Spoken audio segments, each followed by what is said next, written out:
Yo, salut tout le monde, ici Akous. Pour cette vidéo, on va partir sur un sacrieur. J'ai pris l'Ombraden, ça va être pour le passif de l'arme, c'est-à-dire le fait de gagner un point d'action lorsqu'un sort allié ou ennemi déplace notre héros. Et donc le sorciage va nous intéresser dans la mesure où il déplace notre héros, et on va voir que le deck est également orienté air, donc voilà, c'est un sort que l'on va utiliser. Donc il coûte virtuellement 3 points d'action. Alors avant de rentrer dans le détail des sorts, je voudrais juste faire un petit point très rapide sans rentrer dans le détail des compagnons. Comme on peut le voir, il n'y a que des Kra. Donc ça c'est un truc que j'avais envie de faire depuis un petit moment. Parce que voilà, je peux plus jouer Kra à cause des mires motivantes. Donc je me suis dit je vais faire un deck là où il n'y a que des compagnons Kra, voilà, pour le fun, pour voir ce que ça donne. Et finalement le résultat n'est pas si mauvais que ça, on va voir ça dans les games. Et voilà. Donc, alors pour optimiser le lancer des mires rapide, parce que comme vous le savez, un compagnon Kra, lorsqu'on l'invoque, on peut le buter très rapidement, dans la mesure où il n'a pas beaucoup de points de vie. Bon, sauf Évangéline qui fait exception à cette règle-là. Donc, ce que j'ai voulu faire ici, c'est de sélectionner vraiment des sorts qui coûtent très peu de points d'action. Et qui en plus va comboter avec le fait qu'on gagne des points d'action à chaque fois que l'on fait un sort de déplacement. Donc finalement, on pourra lancer beaucoup de sorts à chaque tour. C'est ce que je vais chercher à faire ici, pour pouvoir balancer très rapidement mes mires avant que mes Kra meurent. Donc j'ai quand même mis malgré tout deux gros sorts. Donc j'ai mis la frappe cyclone que j'adore, 4 points de dégâts, on repousse d'une case, en agonie on pioche, ça génère 2 de jauge, c'est super. Ensuite j'ai mis l'attirance, qui a une contrainte, c'est d'être lancé en ligne, donc ça c'est un peu gênant. Mais malgré tout on peut s'en servir très rapidement en début de partie. Donc 2 points de jauge, en plus 1 point d'action, donc c'est un très bon sort. Ensuite toujours dans la jauge R, j'ai mis la persécution, donc pas beaucoup de points d'action, donc 3 points d'action et 1 de jauge R. Alors il faut savoir que dans certaines parties, je crois, dans une ou deux games que je vais vous présenter, j'ai mis l'assaut lointain à la place. Parce qu'on voit que j'ai l'état éventé, donc je voulais comboter. Mais finalement, je me suis dit que quitte à perdre un dégât, autant mettre la persécution qui est beaucoup plus facile à jouer. Donc la mousson, ça met l'état éventé, ça peut nous servir éventuellement pour l'attirance. Bon, je crois que je ne m'en suis jamais servi dans les parties que je vais vous montrer. Mais voilà, ça peut éventuellement servir. Donc c'est surtout parce que ça coûte que 2 points d'action évidemment. Et que ça génère 1 de jauge. Donc 2 points d'action, 1 de jauge, c'est très bien. Ensuite l'assaut, 2 points d'action, 1 de jauge, très bien. Et en plus virtuellement il coûte 1 PA avec le passif. Donc voilà, très bon sort. Ça permet de balancer rapidement les mires. En plus ça permet de faire de la position, de sortir d'un encerclement par exemple, ou de rapprocher un ennemi qui veut fuir. Donc c'est vraiment un très bon sort, je l'apprécie de plus en plus.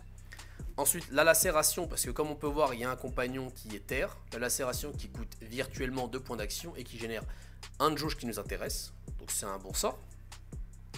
Ensuite la pichenette et le casse-guibole qui vont ensemble pour appliquer l'état immobilisé, qui peut vraiment être intéressant pour empêcher un adversaire de fuir dans des tours critiques. Donc c'est un état que j'aime beaucoup. Sachant qu'on peut mettre, si on veut, par exemple le grand rempart qui fait 2 générations de jauge. Mais encore une fois, vu que mon idée c'est de balancer plein de mires, je préfère faire un tour quitte à avoir 2 générations de jauge, à 2 sorts pour pouvoir balancer vraiment rapidement mes mires. Donc voilà, maintenant on va voir les compagnons. Donc là on a pu voir que je vais balancer beaucoup de sorts par tour. Donc il me faut nécessairement de la pioche. Donc Évangéline, voilà, 3 pioches rapidement, c'est très bien. En plus il y a son sort qui apparaît, donc finalement c'est 4 de pioche. De manière, voilà. J'ai aussi mis Pharnix dans la même idée pour si jamais la partie dure, pour pouvoir ne pas manquer de pioche. Sachant aussi que si je suis en agonie, j'ai frappe cyclone et persécution qui permet de piocher, donc voilà.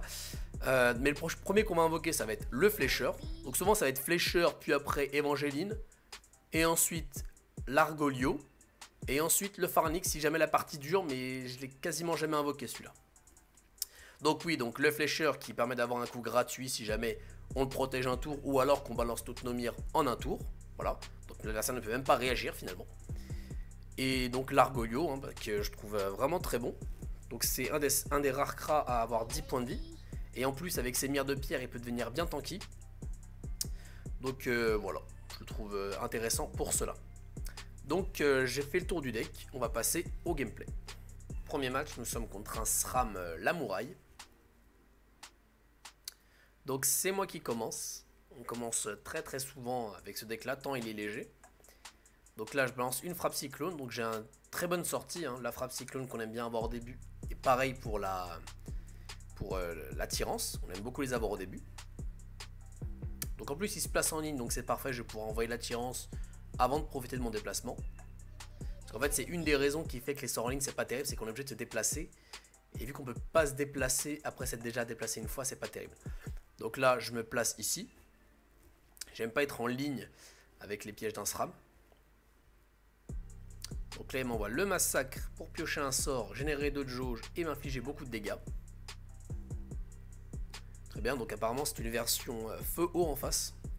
On prend note, donc sûrement un Oropo, voire un Goultar, ou alors une Julite. Et il s'en va. Donc là ça va être flécheur. Malheureusement je n'ai pas de quoi, j'aurais préféré qu'il vienne à mon corps à corps mais bon il l'a pas fait. Et malheureusement je n'ai pas de quoi balancer toutes les mires du flécheur à ce tour là. Tant pis. Sachant que la traversée ne permet pas d'envoyer une mire, dans la mesure où il n'y a pas de cible. Ce n'est pas un sort de dégâts. Et je balance mon sort qui met l'état éventé. Voilà. Et moi je vais approcher. Donc tant pis s'il me met dans les pièges. À ce moment-là je me dis bon tant pis.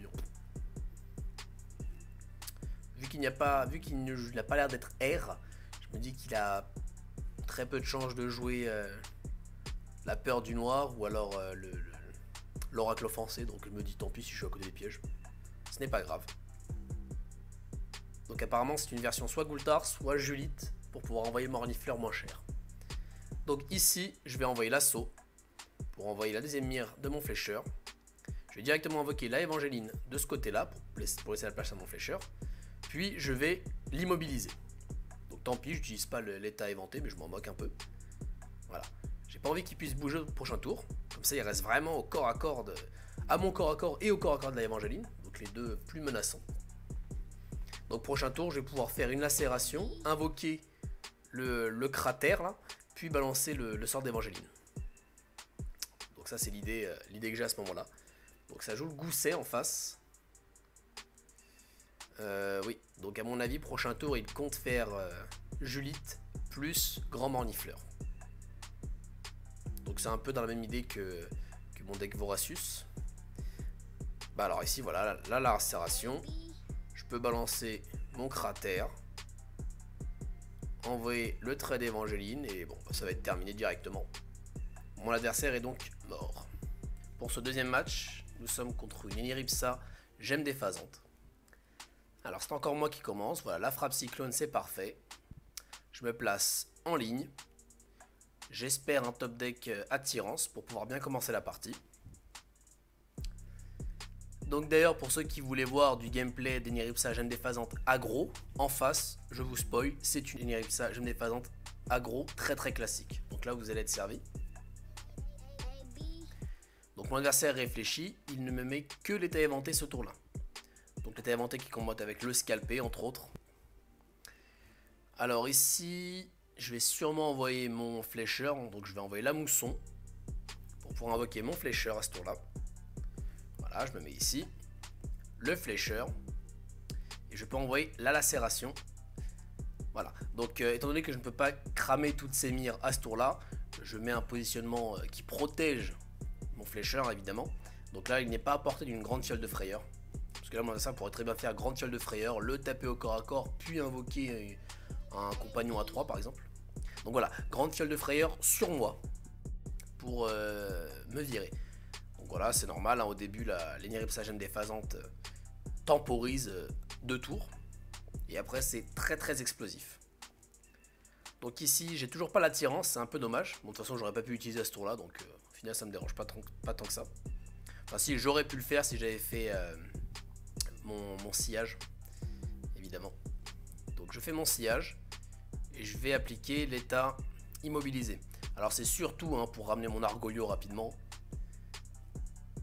Voilà, et pour cramer les deux mires de mon flécheur. Comme ça, je n'ai plus de pression à ce niveau-là. Alors étant donné que je ne peux pas profiter des mires de mon Argolio, je ne vais pas l'invoquer à ce tour-là.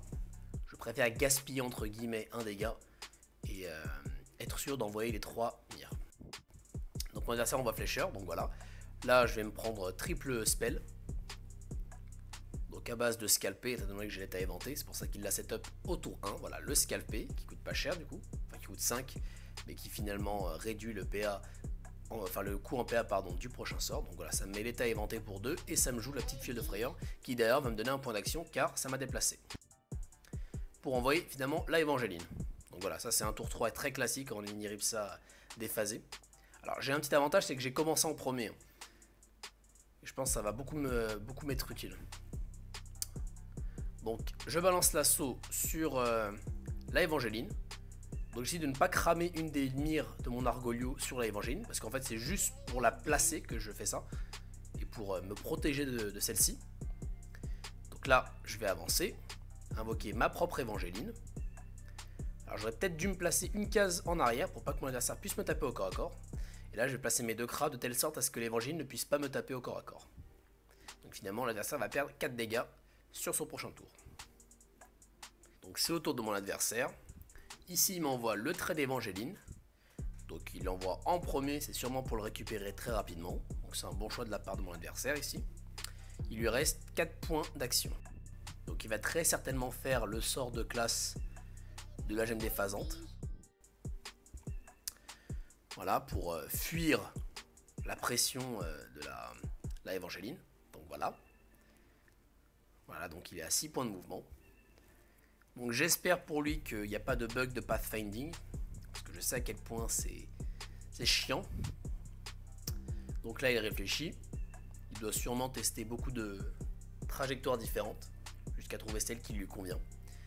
Très bien, donc il part sur un focus de mon Argolio, donc évidemment c'est surtout pour esquiver la Évangéline qu'il a fait ça. Donc je vais vite utiliser double spell à ce tour là pour pouvoir cramer toutes ces mires. Donc là je sais que je récupère la frappe cyclone, c'est le premier sort que j'avais joué dans ce match là. Donc je vais la balancer pour que ma Évangéline puisse taper.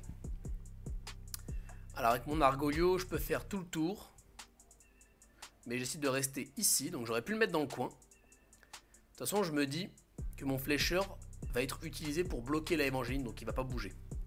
Voilà, donc moi aussi j'arrive à esquiver, j'arrive à esquiver les coups parce que mon adversaire n'a pas réussi à ce tour là. J'arrive à esquiver les coups de la Évangéline. Donc le gros scalpé. Très bien. Ensuite mon adversaire réfléchit. Pour 2 points d'action. Donc il tape avec la Évangéline. Enfin il commence à se rapprocher de moi. Il continue à se rapprocher de moi. Tout en tapant mon flécheur. Et il joue l'échappée. Très bien.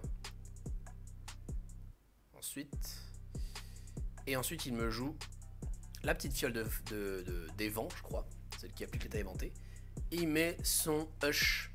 Alors malheureusement il l'a pas laissé devant lui, parce que là on va voir qu'avec attirance, plus les mères d'évangile on est à 5, plus le coup de corps à corps de mon Argolio, j'ai le létal. Mais s'il avait mis son Hush devant lui, j'avais pas le létal. D'ailleurs je sais pas si c'est une mécanique voulue par Ankama, hein, le fait que les sorts en ligne nécessitent une ligne de vue, enfin ça fait double contrainte, c'est assez chiant. Enfin bon. Donc voilà, c'est terminé. Pour ce 3ème match, nous sommes contre un Xelor Sabliaton Gicant. Alors pour une fois, je ne commence pas en premier. Je crois d'ailleurs que c'est la seule partie où j'ai pas commencé en premier. Donc en face, il doit y avoir un deck vraiment très léger.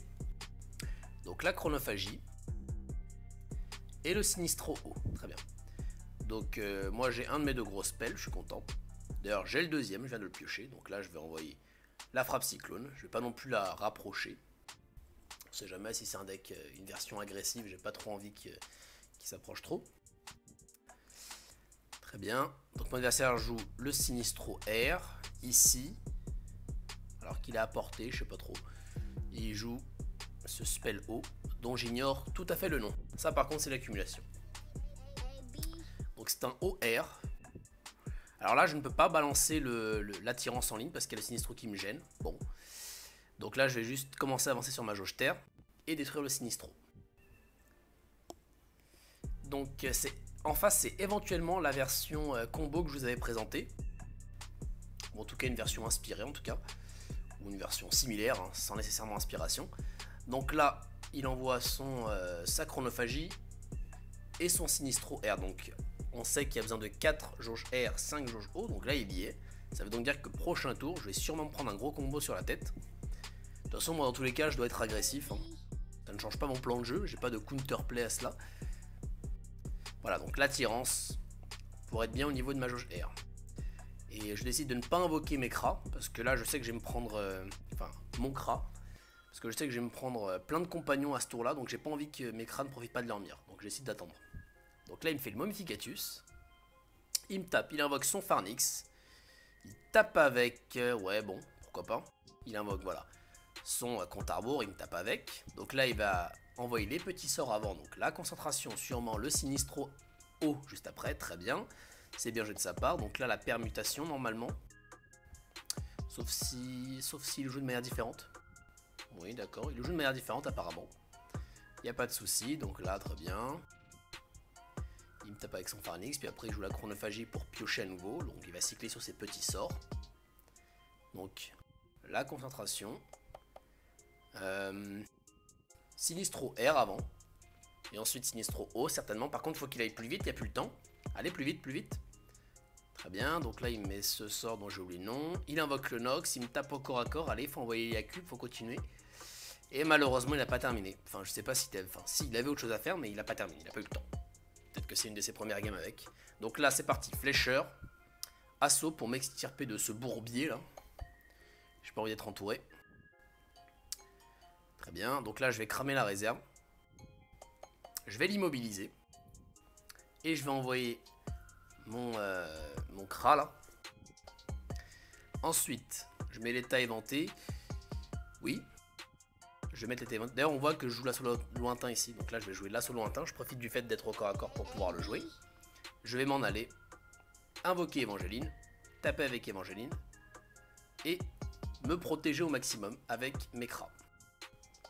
Voilà. Donc là, dans le positionnement actuel, je ne peux pas me faire toucher par aucun de ses compagnons. Après, je sais qu'il y a la téléportation forcée, mais voilà. Là, la situation dans laquelle il est, on voit qu'il y a 2 Sinistros et en plus, lui, il est immobile. Donc là, finalement, son Nox est bien encerclé, là. Il ne peut pas bouger. Donc voilà, sablier de Nox. Donc c'est pas grave, il continue son combo. Finalement, il le fait sur 2 tours, pourquoi pas. Bon. Ensuite, il met la téléportation forcée. Voilà, il ne pourra pas invoquer le bump, du coup. Très bien, donc là, il met le Sinistro haut. Il me tape avec... son compte à rebours, il s'en va avec son Pharnix, donc je pense qu'il a oublié qu'il avait l'état immobilisé. D'ailleurs, même moi j'ai oublié parce qu'on voit que je ping la case où il devra aller pour laisser passer son Nox. Mais évidemment, il a l'état immobilisé, donc il ne peut pas bouger. Donc l'état immobilisé qui fait quand même pas mal de taf. Hein. Ah oui, là je me disais, si jamais il a un Sinistro R à jouer, il faut qu'il le joue pour pouvoir laisser passer son Nox. Mais malheureusement, apparemment, il ne l'avait pas. Donc là, bah, ça va être le létal. Je tape. J'envoie le spell d'Évangéline, puis après je tape au corps à corps, ça va suffire à le terminer. On enchaîne avec ce 4ème match, dans lequel nous sommes contre un Iripsa Lame Voracius, donc que je vois tout le temps en ce moment. Donc plus 2 de la part de notre adversaire, ça veut donc dire qu'il a le sort qui sacrifie un allié pour se soigner. Donc là au niveau de ma main de départ, elle est très bonne. J'ai ma frappe cyclone, puis après j'aurai mon attirance. Donc je me place ici, comme ça, quel que soit l'endroit où il va, je pourrais le toucher, sauf s'il me fait un sort à 3 générations de jauge qui m'invoque un compagnon. Bon. Donc ici, voilà, je me mettrai en face et je balance l'attirance pour pouvoir avancer rapidement dans mes jauges. D'ailleurs, c'était la première fois que j'avais une sortie aussi bien parce qu'on voit que j'ai triple petit spell au tour prochain. Ça veut donc dire que je vais pouvoir invoquer flécheur et faire triple petit spell. Donc j'étais pas du tout prêt. Et on va voir que je vais faire un petit misplay juste après. Donc là, il me vole de la vie. Avec l'état brûlé, il m'en vole 5. Donc je décide de mettre mon flécheur loin. Donc de le protéger alors que je peux envoyer mes triples spells. Donc là, on voit que j'ai hésité. Donc je pense que je m'en suis rendu compte directement. C'est un peu dommage. Hein. Donc on fait les choses dans l'ordre par contre. Hein. Je finis par ma pichenette parce que l'état boueux est le seul qui m'intéresse. Donc là, je vais pouvoir invoquer l'Évangéline directement à son corps à corps. Donc là, si j'avais invoqué le flécheur en avant, là, j'aurais pu taper avec lui. C'est un peu dommage quand même. Donc voilà, quand on a cette sortie là, ça permet vraiment d'aller très très vite. Donc j'ai un de jauge terre, donc là je vais sûrement commencer à avancer sur ma jauge terre. Donc on va voir ce que mon adversaire va faire. Vu qu'il peut se soigner, je pense qu'une bonne option est de détruire ma Évangéline.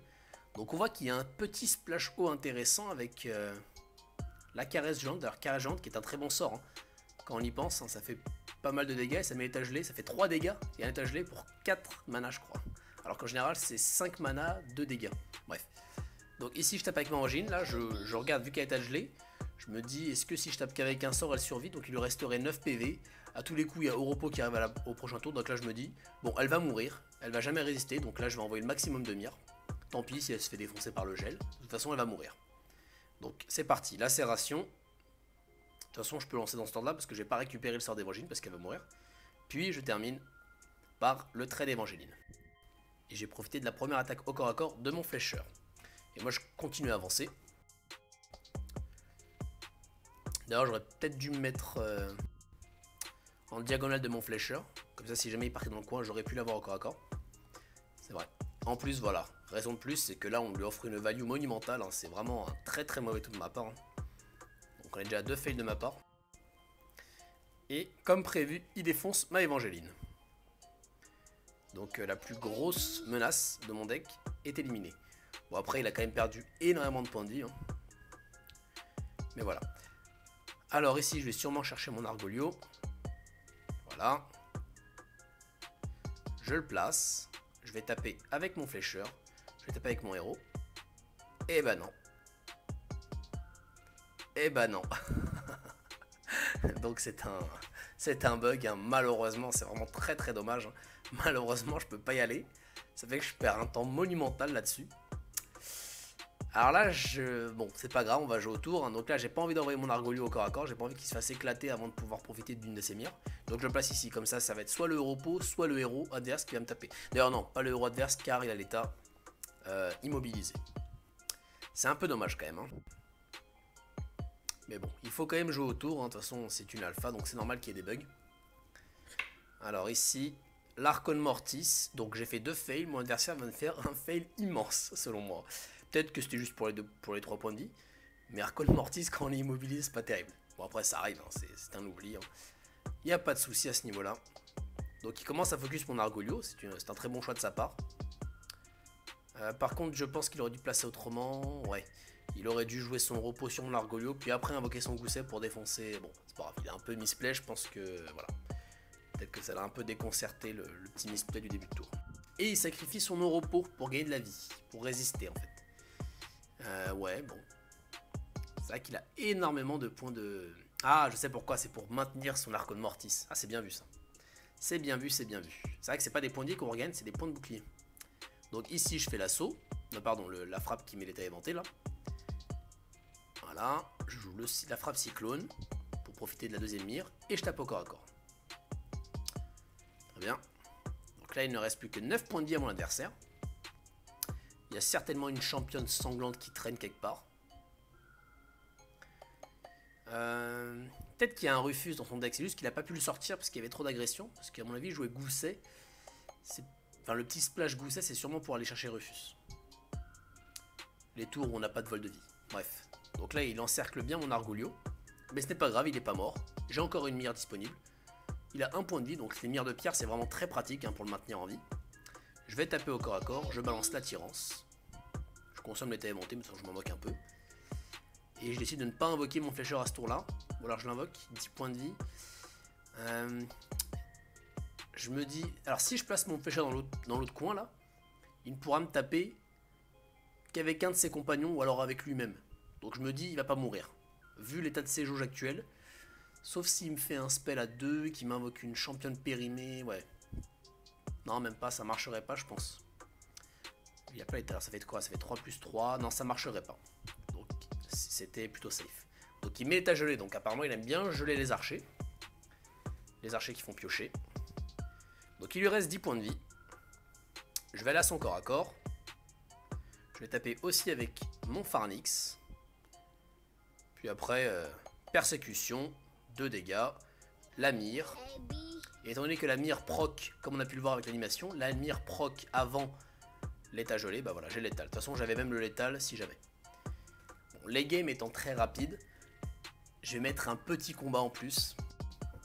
D'ailleurs, n'hésitez pas à me mettre dans les commentaires si pour vous c'est trop le format de 25-30 minutes. N'hésitez pas à me le dire. Donc là, plus 4 en face, il y a le bon. Donc au niveau de la sortie, je n'ai pas la frappe cyclone T1. C'est pas grave, on va partir sur la jauge terre. C'est pas grave, donc je mets l'état immobilisé. Comme ça, au prochain tour, je pourrais faire l'attirance en restant de loin. Donc ici, on va plutôt chercher l'Argolio rapidement. Donc, quelle sorte de Yop est-ce? Soit ça va être un Yop très très bourrin, qui va profiter en plus des staboueux pour faire des combos encore plus énormes. Donc avec Amalia par exemple. Soit éventuellement un Légendarius, bon, je sais pas trop. Et ici, je fais l'attirance, voilà, comme prévu. Et je termine mon tour. Donc prochain tour, je vais pouvoir envoyer mon Argolio. Donc mon adversaire réfléchit. Donc pour l'instant, il stack les PA. Enfin, il en a gagné qu'un seul. Et ça me balance le butoir. Et il commence à fuir. Très bien. Alors, j'ai la frappe cyclone, là, je pense que je vais l'envoyer. Pour commencer à le rapprocher. Donc je lui offre malgré tout pas l'attaque au corps à corps. Et je ne lui offre pas la charge gratuite. Parce que là, s'il veut me faire la charge longue, là, faut qu'il avance d'une case. Donc s'il avance d'une case qui fait charge longue, il n'a pas son corps à corps. Enfin bon, voilà, ça c'est assez basique. Donc, pour le moment, il réfléchit. Très bien, donc il avance. Il va sûrement me faire un spell. Donc la frappe immobilisante, donc à lui de me mettre son état immobilisé. Et il termine son tour, donc à 6 de jauge, donc il n'y a pas de Ruelle, pas d'Amalia, donc certainement un triste pas en face. Et là je balance mon flécheur. Et je vais pouvoir faire triple spell à ce tour là. Je commence évidemment par la lacération pour pouvoir ramener mon Argolio rapidement. Voilà. Parce que je rappelle, hein, lacération coûte 2. Donc 2 plus 3 plus 2 ça fait 7, c'est ce que j'avais. Je veux récupérer mon voilà, ma mousson en premier, parce que c'est un petit sort. Et j'envoie ma persécution pour envoyer la Évangéline. Donc là je vais pouvoir bien le tabasser et je me protège malgré tout. Pour pas qu'il puisse me taper facilement corps à corps. Donc là certainement un triste pain qui va arriver rapidement. D'ailleurs petit lag à cet endroit là, bon ce n'est pas grave, ça arrive. Donc je pense pas qu'il puisse terminer ma Évangéline en un tour. Donc ça me dérange pas de l'invoquer hein, sans profiter de ses mires. À ce moment-là de la partie en tout cas. Si évidemment il avait 4 compagnons, peut-être que j'aurais réfléchi autrement. Donc il part sur un focus Évangéline, donc il commence à faire un gros tranché sur elle. Très bien. Ensuite, donc 16 dégâts, jamais il les fait. De toute façon, si jamais il pouvait finir Évangéline, il aurait terminé par son tranché. Donc c'était bien un triste pain. Le petit bouclier, que je vais pouvoir déproc très facilement avec un de mes cras. Donc je décide d'y aller avec Argolio. De toute façon, les deux, c'est celui qui a le plus de points de vie, donc ça me dérange pas de le mettre au corps à corps. De toute façon, je vais taper avec tout le monde. Donc le triste pain, je m'en cogne. Voilà, je vais pouvoir commencer à piocher, cycler sur mon deck. Malheureusement, je ne suis pas à portée pour l'assaut. Et alors ici, je vais quand même décider de faire l'assaut. Oui, évidemment, c'était pour protéger ma Évangéline. C'est pas mal bien vu. C'est bien vu, donc je l'avais pas vu en recommentant, mais c'est vrai que là, ça a beaucoup de sens de faire ce move là. Parce qu'il part sur une Évangéline, donc on peut également protéger les compagnons, évidemment. Donc il ne lui reste que 5 points de vie, hein. Il va falloir résister à ce tour là. Il part sur un bon, très bien. Donc il faut toujours envoyer le bon, enfin le truc pour partir lorsqu'il y a les gros compagnons. Hein. Comme ça l'adversaire ne peut pas pouvoir nous invoquer un autre gros compagnon de corps à corps. Si jamais il avait envoyé le bon avec le flécheur, et qu'après j'aurais envoyé la Évangéline, là il n'aurait pas pu s'en aller. Donc vraiment je pense qu'il faut timer le bon, enfin ou le sort d'escape de votre classe. Il faut toujours le timer quand il y a les gros compagnons. Alors que là il a très bien joué, il a fini mon flécheur avec une heure de gloire, qui lui permet de gagner 5 points de bouclier. Mais c'est pas grave, je vais quand même pouvoir l'approcher, donc je vais pas pouvoir taper malheureusement avec ma Évangéline, tant pis. Donc là c'est un des rares cas où j'aurais bien voulu avoir, même si j'aurais pas pu l'appliquer à ce tour là, l'état éventé pour pouvoir faire l'attirance, vu qu'il essaie de partir. Alors il lui reste 5 points de vie, donc j'ai juste cramé ses points de bouclier. Il est toujours un de mes cras à son corps à corps. Donc là il part sur moi, hein. Je pense qu'il a conscience qu'il a plus le temps de défoncer ma Évangéline. Donc il va essayer de commencer à stabiliser. Voilà. Donc je pense que c'est un bon choix de la part de mon adversaire. Il n'y a plus le temps de stabiliser en fait ici. Par contre au niveau du placement, c'est pas terrible. Je vais pouvoir le taper au corps à corps et donc ça veut donc dire que je vais le terminer en fait. C'est un peu dommage là-dessus. Et je fais l'attirance pour le terminer. Cette vidéo est maintenant terminée. Si elle vous a plu, n'hésitez pas à mettre un petit pouce bleu ou alors à vous abonner. Et moi je vous dis à la prochaine. Ciao.